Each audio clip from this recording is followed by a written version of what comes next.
Ali, Talofa Lava, and warm Pacific greetings, and welcome to Explorer Classroom.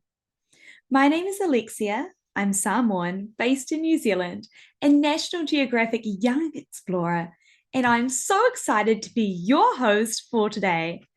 We are overjoyed to have you joining us for the Explorer Classroom Ocean Expedition series.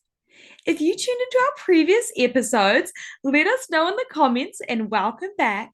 And if this is your first time tuning in, you are truly in for a treat today. This is a special opportunity where you will get to join a real life scientific expedition documenting and conserving the ocean's habitats and wildlife of Palau, alongside the amazing National Geographic Pristine Seas team. Today, we have a very special episode. We are diving deep into the unknown. We are going to be exploring the hidden ocean world far from the shores we know. We'll journey to underwater mountains, unlock the secrets they hold, and meet some of the fascinating marine creatures that call them home. If you're excited as I am, please let me know in the comments. Now, before we join the team live from the research ship, I'd like to welcome all of the incredible classes that are joining us today. We are thrilled to have so many schools from around Palau and the world. So please, let's get excited because I'm about to give a shout out to some of our amazing classes joining today. So if your class gets a shout out, please make sure you cheer. Please give some love in the comments and get excited because we have a lot of welcoming to do today. First of all, we have Mitzenti High School. We have Palau High School. We have Anga Elementary School. Please bring up the energy because we have Koroa Elementary School today. And we also have the amazing Malakayok Elementary School. So a big thank you to all of our wonderful Palau schools tuning in today. And if you're lucky, you may have just got a shout out. Now, it's not just amazing schools in Palau. We also have some amazing young people from around the world joining us today. It is truly a global family. So we have University de la Edez from Colombia, which is pretty exciting. And also IBIME Lagos from Mexico. So a big thank you to everyone joining us from around the world. I also see some of the comments. We've got some amazing young people from the Philippines as well. So please let us know where in the world you are tuning in from today and drop some emojis and excitement. Now, a big warm welcome to you all. We are so grateful to have you here. Now, today we are going to be joined in a very short moment by some special guests. First, we will be joined by a true icon, a National Geographic explorer, a lead scientist on the expedition, a true incredible woman. It's a name you know, it's Whitney Goodell. Now, please give some welcome and some love for Whitney Goodell because she's about to join us in just a moment. Now, please keep up the love because we have another superstar in the classroom today. She is a world-renowned marine biologist. She's an ocean explorer. She is Alyssa Adler. Now, Alyssa has worked across the globe from Antarctica to Alaska. She's truly Mrs. Worldwide. And we are so pumped to have her join us today. Now, hold on to your snorkels, fam, because the excitement does not end there. We have one more superstar guest today. That is a coral crusader, a true titan of the tides. Let's give it up for Ikalau Otto, the fabulous chief researcher at the Palau International Coral Reef Center. Our special guest will be joining us live from their deck of their research ship, the MV Argo. And you can see right now, we have got a picture on the screen which is showing you where the MV Argo is, which is currently in the offshore waters west of Palau. So that right there is what they are tuning in from today. So team, please get pumped. Flood the comments with excitement. Say hello in whatever language you choose. Drop your favorite emojis and bring some hype for our awesome marine science squad. It's Whitney, Alyssa, and Ikalau. Hello and welcome to Explorer Classroom. Hello, thank you, Alexia. I'm Whitney Goodell. For those of you who haven't met me, I'm the lead scientist on this expedition, and I'm very excited today to have all of you back here and also to have two amazing scientists here with me.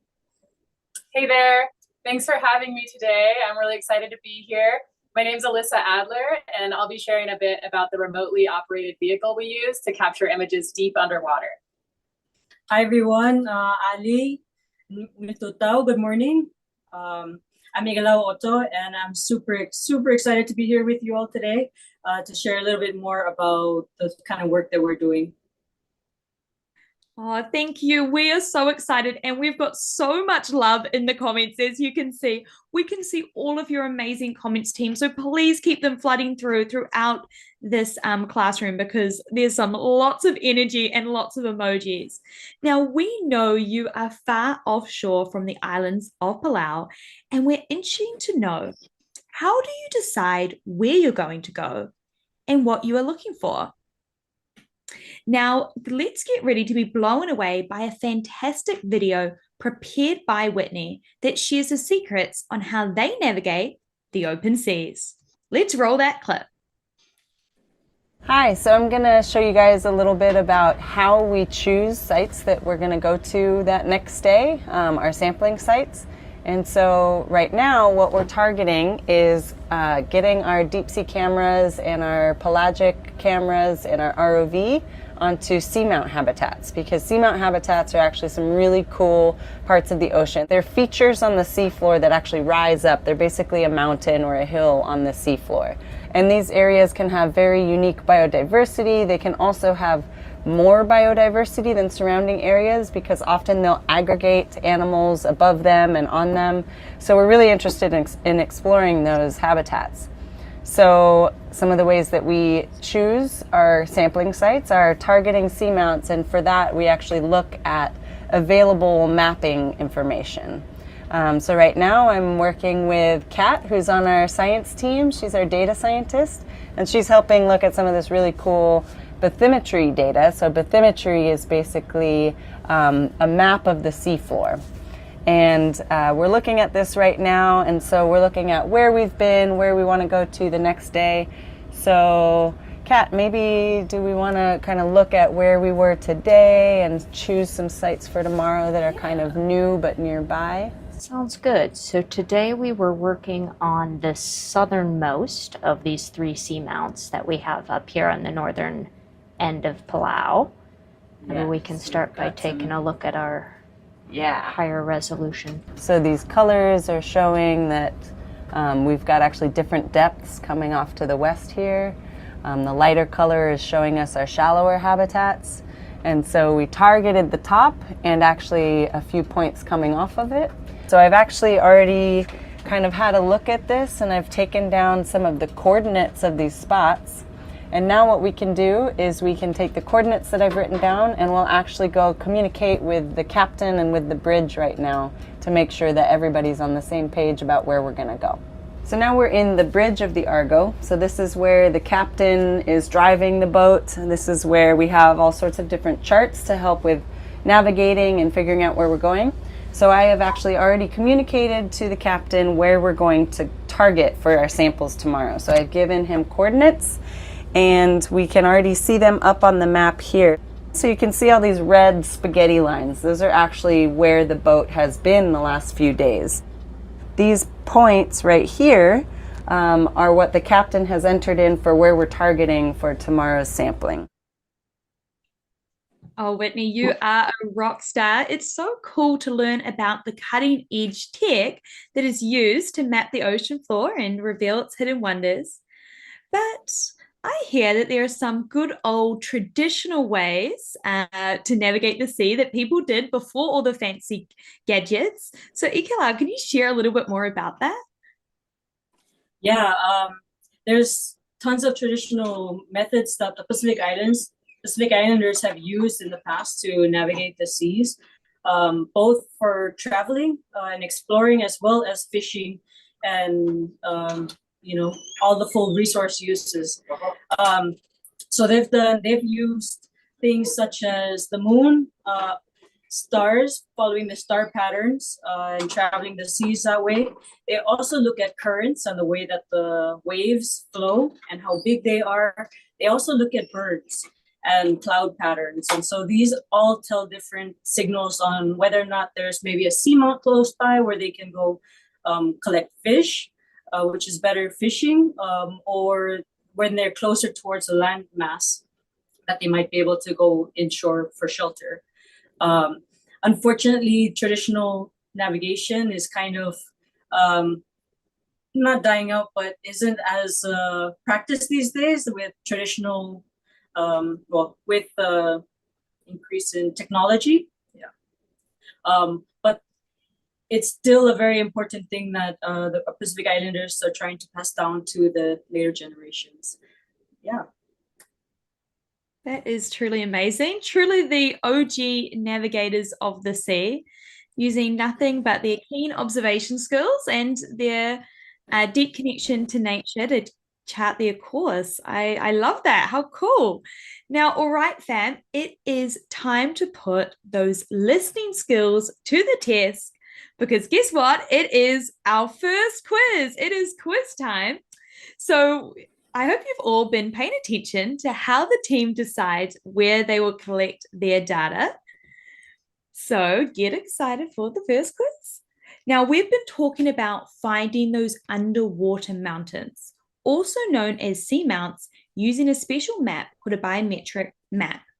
Now it's your turn to take the lead and guide the ship to the perfect research spot. Let's see if you've got what it takes to lead the charge. So here is the first round. Here I'm showing you a map showing the seamounts. Your job is to pick out the spot where you think the seamount is hiding. Now I am going to give you a clue, so listen up. In this version of the map, the red color shows the higher elevation and the green color shows the lower elevation. So again, the question is, can you guess where the seamounts might be in this picture? Now, put your answers in the chat, or if you're in class, raise your hand and share your answers with the teacher. And teachers, please put the answers you hear in the chat bar. Okay, team, we are being flooded with amazing answers. We have got some A's. We have got lots of B's.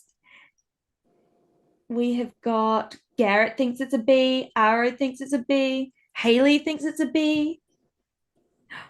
We've got seems to be a pretty clear winner. Not many C's or D's I can see. Okay, well, with that, I would like to share that the right answer is B. So that's correct. If you guessed the pimple looking one, that is the correct answer. It definitely does look like a pimple. So now that we have getting the hang of it, let's level up to expert level. Are we ready for expert level, team? So typically the research team doesn't get a zoomed in map. They instead get a zoomed out map like the one you're seeing right now. So can you guess where the seamounts are in this picture? Now this time there are two correct answers. There's two seamounts in this picture. Two answers. So someone's guessed A and D. That is a good guess. Again, share your answers with your teacher. Type some of the answers you hear in the chat. Miss Trisha's class also think it's A and D. Okay, there's some very clear favorites in the chat. Now, the correct answer is, drum roll please, A and D. So if you guessed A and D, good job. Give yourself a pat on the back. pat the back of the person next to you. You are very good at finding these seamounts. Now, I have one last question for you. So we have all learned to identify seamounts in the map. And we have observed that there are quite a few seamounts clustered in this particular region. So my question is, approximately, what is your guess in the total number of seamounts hiding in the world's oceans? So that's across the whole world. How many seamounts do you think are out there? Do you think there's hundreds? Do you think there's dozens? Do you think there's hundreds of thousands? Maybe even millions? Okay, we've got 100,000. That's a guess from Oliver and Zoe. That's a good guess. Garrett has given me 1 plus about 12 zeros. So I don't know if that's a billion or a trillion, Garrett, but that is a lot out there. 150,000, 7.9 billion. Okay, I like that. Lucas thinks 15,000. Some of you have guessed some very big numbers, team. Someone said hundreds of thousands, but maybe not all of them have been discovered. That is a good guess, Jonas. That is a good point. Maybe they haven't all been discovered. Okay, I love this. Enoch is very specific. He says 99.9. Okay, team, we have covered a lot of range. We've gone from 99 to like $1 trillion billion, not dollars, 1 trillion billion. So the correct answer, let's go to Alyssa. How many seamounts are out there? Hey team, can you hear me okay? All right, Yes, we so can I hear you. think this is the one that said it, and that's the answer. So while there are likely hundreds of thousands of seamounts around the world, only about 14,500 of them have been identified so far, and that's by many teams across many different locations. So that's how many have been identified, and very few of those even have had any research done on them. So a lot of these seamounts are hard to access and hard to work on.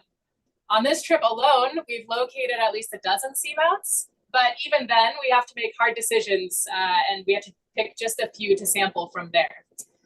Doing this sampling means that we get to use a lot of different camera technologies, and with these different technologies, we get a view into the world of seamounts. We get to see what's going on down there. And to do that, we use a variety of tools from beta deep sea cameras to a remotely operated vehicle.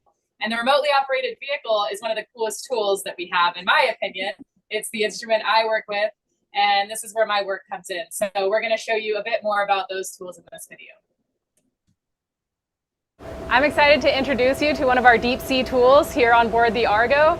This is an ROV. So ROV stands for Remotely Operated Vehicle, and this is a tethered robot that we get to send underwater without humans attached. So the human team sits on the surface in a small boat. We have a long tether that can follow this instrument down to 600 meters depth, and it flies around without us while we're controlling it on the surface, telling it where to go. It has a very developed camera in the front here. We have strong lights on either side because we really lose light at depth, especially in the deep sea. And we have thrusters that help us navigate with this tool from place to place. So it's very mobile underwater, and it can fly around near the substrate and show us what kind of cool critters are down deep that we don't even know about yet. This instrument also has a few tracking devices that help us understand where we are both in the water and in relation to the boat we're sitting on at the time of operation. It has a sonar system in the front here, and that shows us what the substrate might look like in front of us, even up to 100 meters in front of us where we can't see yet with our eyes. And it has a tracking device back here. And this helps tell us where the unit is in relation to the small boat that we're sitting on in the surface. We have other tools that help us see a little bit deeper than this instrument can go and a little bit shallower than this instrument can go. And so this fills a really important gap where we don't have other tools that can survey this region. We're really excited to have this, especially right now. We're going to survey some seamounts, and this tool is super helpful for us to go down in areas where we don't have a wall that we can scan down. So we can use a GPS point and dive it to a known depth and explore from there. And that's what we're going to go do right now. So let's go explore some seamounts. Let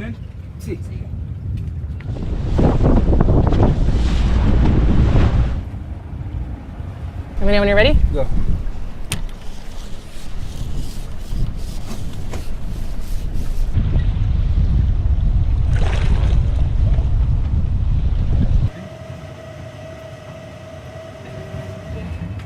can see the bottom. So we're at about 300 meters depth, 296 right now. We just got down to the seafloor and we're cruising around, seeing what the character of the site is, recording as we go, and soon we'll start standardized transects. So cool. Yeah. Oh. Station. Yeah, this is all like so many animals on each point.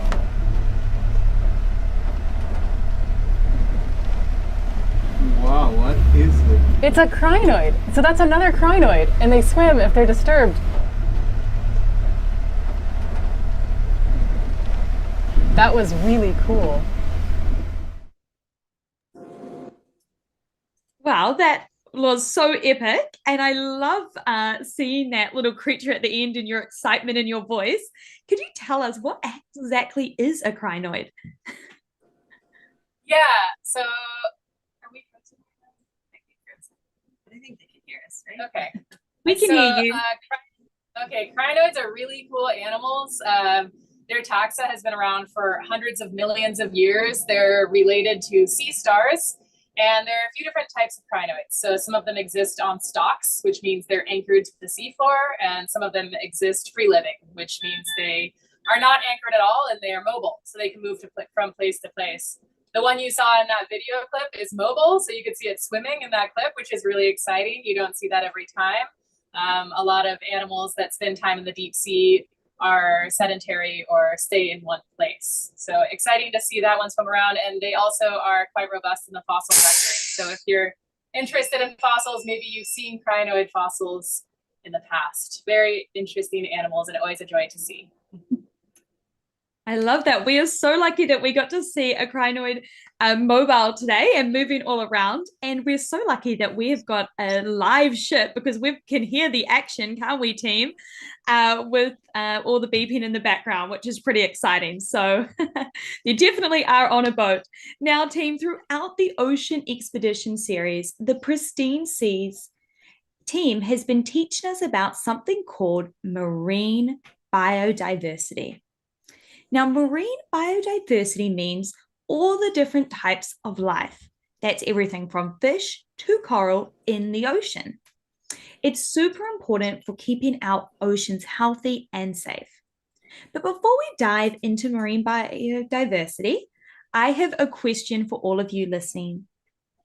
Why are the Pristine Seas teams working so hard to keep the ocean healthy? Why do you think it's important that we protect the ocean and protect biodiversity? So, team, please write your answers in the chat or put up your hand and ask your teacher now.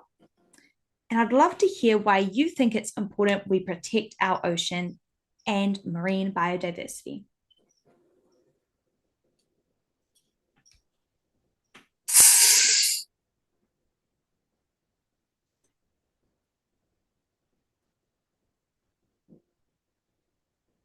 Okay, we've got some great answers coming on through.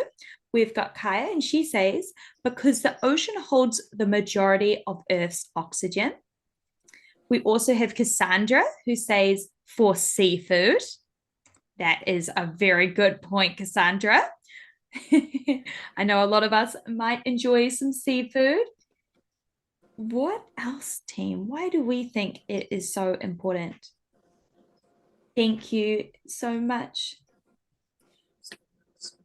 Cassie. We also have Jonas, who says, we need water to survive. That is true. We do need water to survive. Any other reasons for why we think it's important to keep the ocean healthy and protect marine biodiversity?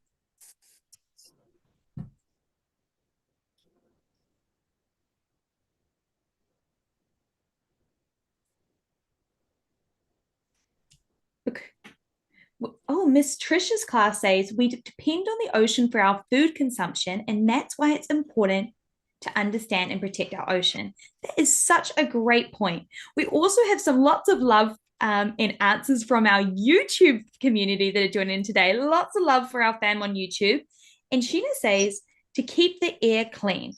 So thank you, Sheena, and thank you to all of our wonderful YouTube listeners. We love all of your energy. So, these are all wonderful reasons for why we should protect the ocean. You are all becoming amazing advocates for the ocean, and I'm so proud of each and every one of you. So, give yourself a pat on the back for being a real life ocean advocate.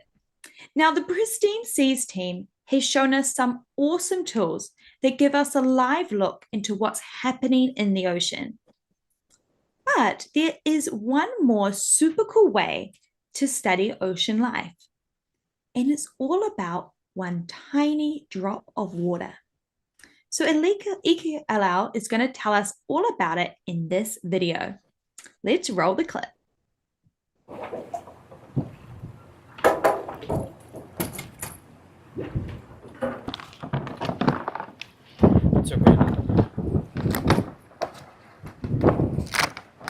So we're out here collecting eDNA samples.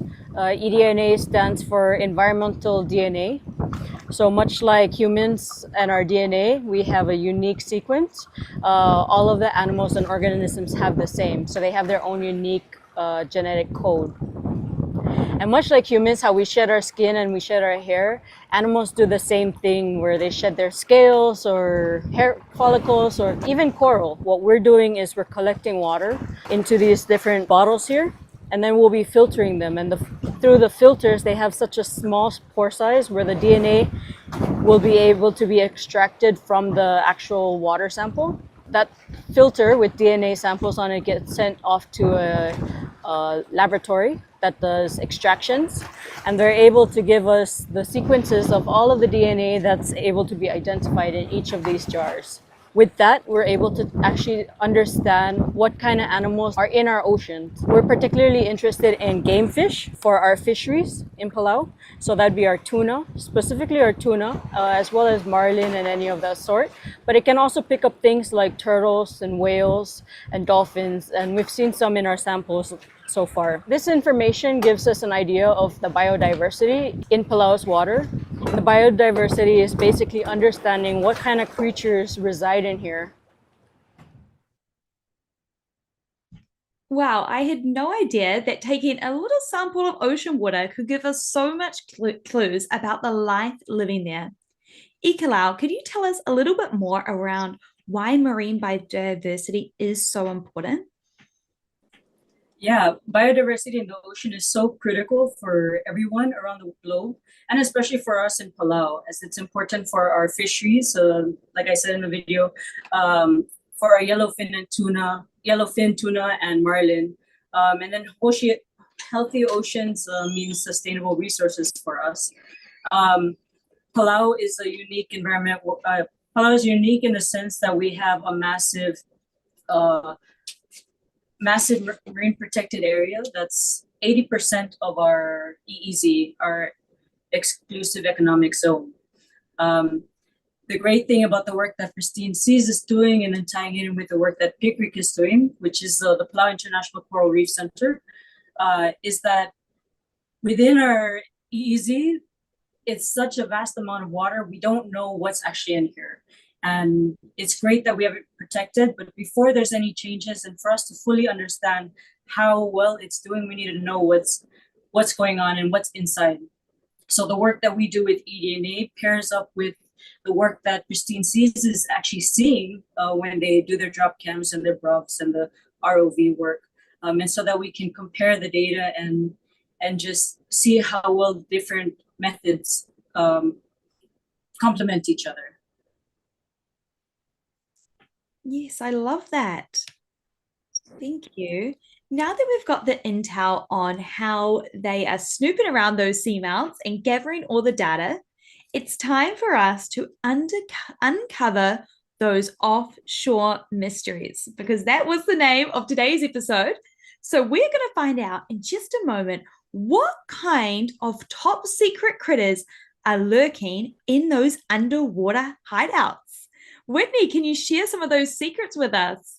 Got some footage from our deep sea cameras. This was just the other day. This is a type of sleeper shark. So they're called sleeper sharks because you can see how slowly they move. This is because the water is so cold down deep. We also get some other cool things on the camera down super deep. So this is at 2,200 meters, which is over 7,000 feet. And on the left there is this huge hagfish. It's called a giant hagfish. And these are animals that actually, to our knowledge, have not yet been recorded at this depth and in this part of the world. So this is actually a really exciting thing for us to maybe expand the knowledge on where these animals exist. We also get all sorts of animals like these cutthroat eels and these shrimp. These are very common to see on our deep sea cameras. And so it's nice to see the animals that actually characterize the deep. Again, this is at about 1,000 meters. So really, we're talking very deep, very cold. In the background there, you see a rat tail. So these are some of the characteristic animals on these deep seamounts here. But actually, Alyssa also uses the ROV to see some other cool critters. All right, so next up, here are some of the animals we see on the ROV. This is from just yesterday, actually. So exciting, there's a crinoid in the foreground. That's an animal as well. And then this Galapagos shark comes in to check out the ROV and swims away at the last second. It was a really interesting shot we got. And of course, it's the case of a vertebrate stealing the show from an invertebrate. We were trying to focus on that invertebrate crinoid in the foreground, and in comes the shark out of nowhere. Let's see, this is the next one. This is also from yesterday. Here we have a dog-toothed tuna. So this is an example of one of the animals Ecolau was talking about. This is a resource fish here in Palau. So really exciting to see it at depth. This is at 169 meters. You can see the camera kind of flash a little bit there. We're taking a photo with the ROV camera while we're taking video. So it disrupts the footage just a touch, but it's worth it to get those stills as well. And again, we have an invertebrate in the foreground. So there's an anemone, another invert we were trying to focus on. And then again, a big charismatic animal comes by. So that's a dog-toothed tuna so far, and the Galapagos shark from the last shot. Really, really cool to see these. We see those animals quite a bit in our pelagic camps as well. And these are also animals. So these might look like plants to you. We're deeper now, and you can see the character of the seafloor is a little bit different from where we just were. We're at about 420 meters in this shot, so much deeper. And these are black corals. Really amazing animals. I know they look like plants, but they're animals. And these are probably about 2 meters long on the left side. That branch is likely about 2 meters long. There was a similar animal found in the South China Sea that they aged to about 400 years old based on size, and this is a similar size. So these corals are probably several hundred years old. Yeah, 400 years old, amazing. Okay, cool. And lastly, we share some of the marine life that's a bit closer to the surface. These videos are captured with the Bait remote underwater cameras, otherwise referred to as BRUVs. So here we see a wahoo swimming around.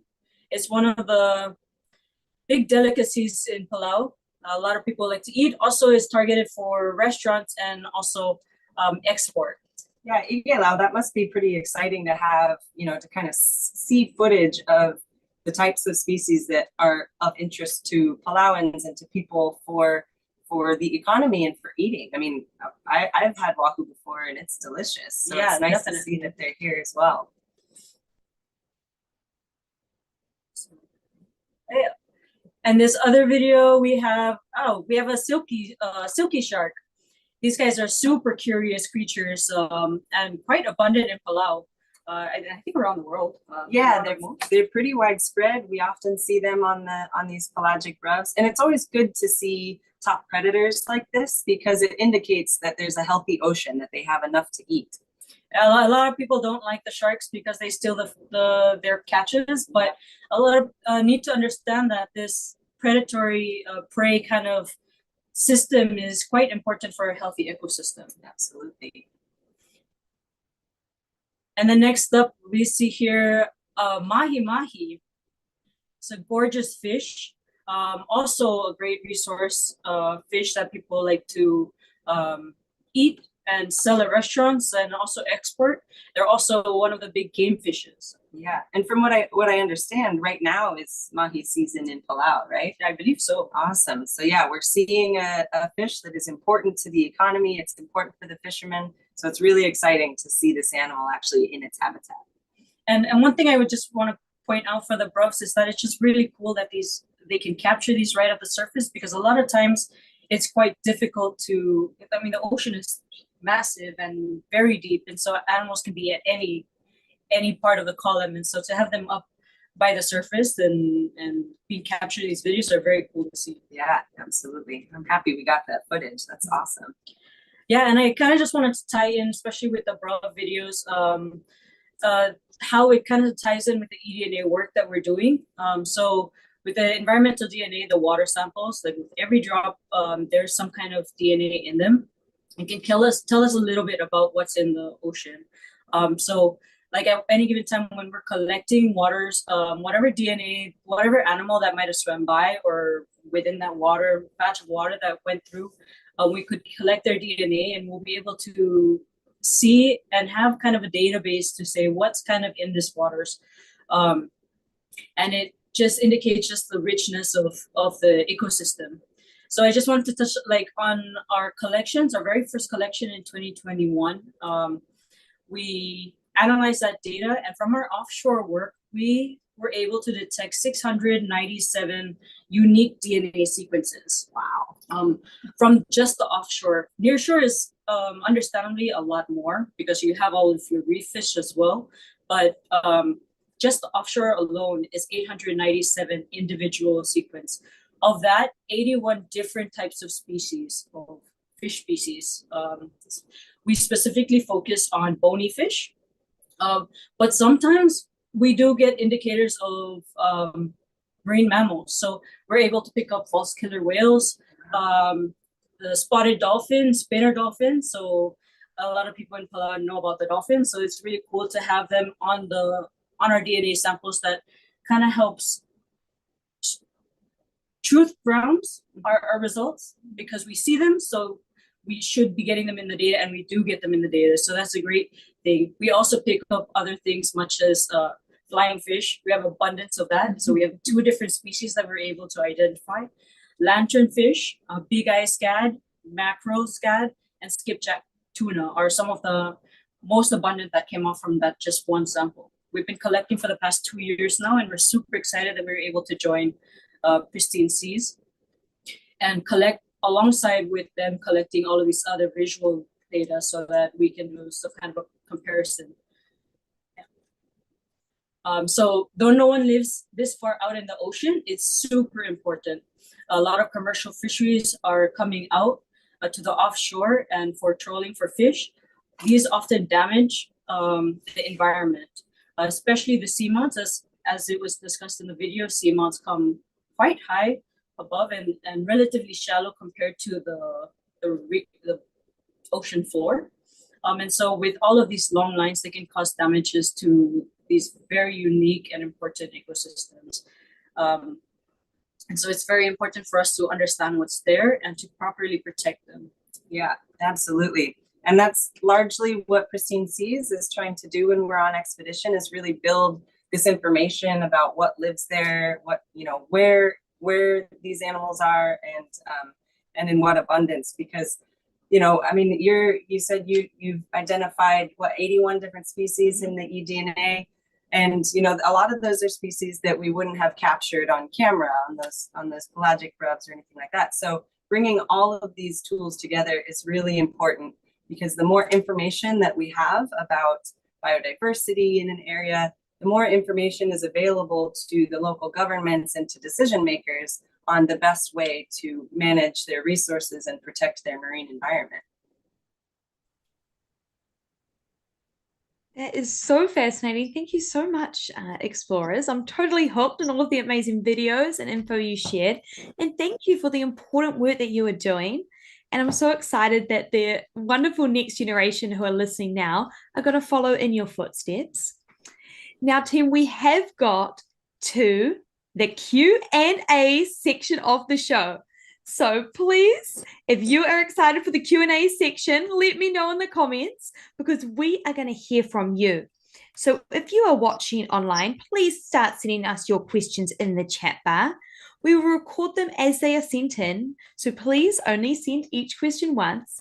And teachers, please let us know who's asking the question so that we can give that particular student a shout out. If you are an on-screen guest, Please get ready with a nice loud voice, and I'll tell you when it's your turn. So I'm going to get a YouTube question. So I love all of our wonderful YouTube listeners. So thank you to you. So we have got a question from Sheena, and she asks, do you live on the boat, and how long is each trip? Yeah, that's a great question. So we actually are living on the boat right now. We're sleeping here, we're eating here. We wake up right next to where we're going to study. So yeah, it's a very kind of unique little lifestyle. And yeah, as far as how long we're out at sea, that can really vary. So each of us have kind of been on expeditions of different lengths. I have been on this trip right now. I think I've been on for 6 weeks. Is that right, Alyssa? And Igelau just joined us. How long ago was that? It feels like a long time ago, but I think today's day 3. day 3. Day 4? I'm not sure. It's hard to keep track of the days. It but, is. Yeah. It's a 10-day cruise. Yeah. So we're just starting out. Yep. So we have all different durations, but we're all living on the boat here together.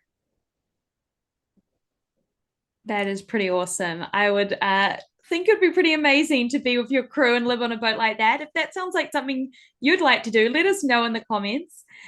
Now we've got Nadia from Mexico, who is joining us from YouTube, and she asks, how can we protect our own part of the ocean just like you do?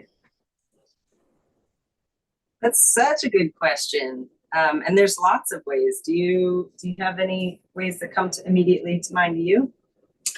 I don't know. It's a great question. I think getting involved with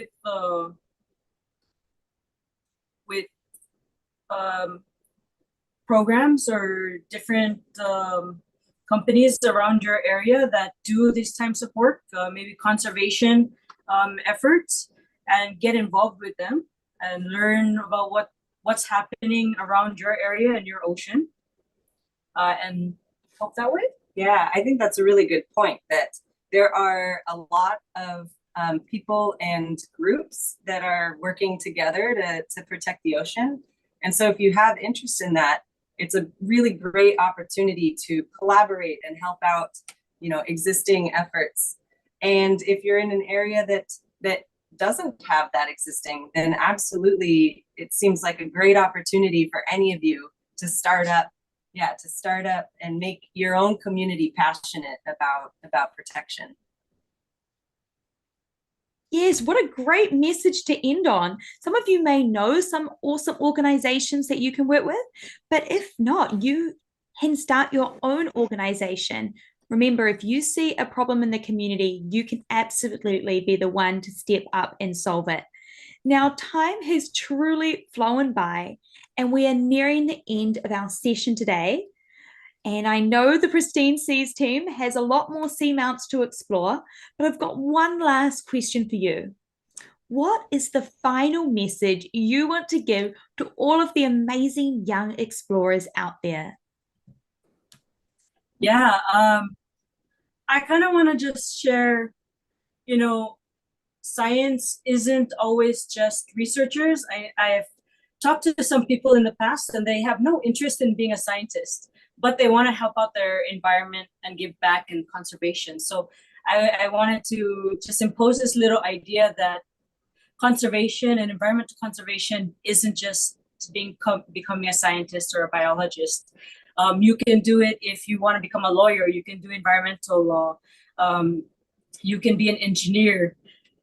The person who creates the ROVs might not be a biologist, but is very keen on creating stuff and making machines and all of these stuff that scientists need to do the work. So there's a lot of different avenues you can go down, even though it's not particularly hard science, but there's a lot of different ways you can give back to the environment and give back to your community. So whatever your passion is, and if your passion lines up with environment, explore how you can tie the two together, or if not, be the first to make the two blend. Yeah, absolutely. Oh, I love that. What an incredible message to end on, team. No matter what your gifts are or your talents are, if you've got passion, you can be the one to blend them together and make a real difference. I'd love to hear in the comments what your gifts are. Maybe you like to sing, maybe you like science, maybe you like tech, and how you might use that gift to help the environment. So let us know in the comments because that is just such an epic final message. I'd like to give a big thank you to Whitney, Alyssa, and Ekalau for joining us today and for inspiring us with their work and that incredible message. Thank you. Thank you. you guys. Thank So you. good seeing you guys. OMG, that was so fun, wasn't it, team? I felt so inspired. I had goosebumps on that final message. So, a big thank you to you, our amazing audience, for your fantastic questions. And of course, a massive thank you to our amazing teachers who are guiding us today through this journey together.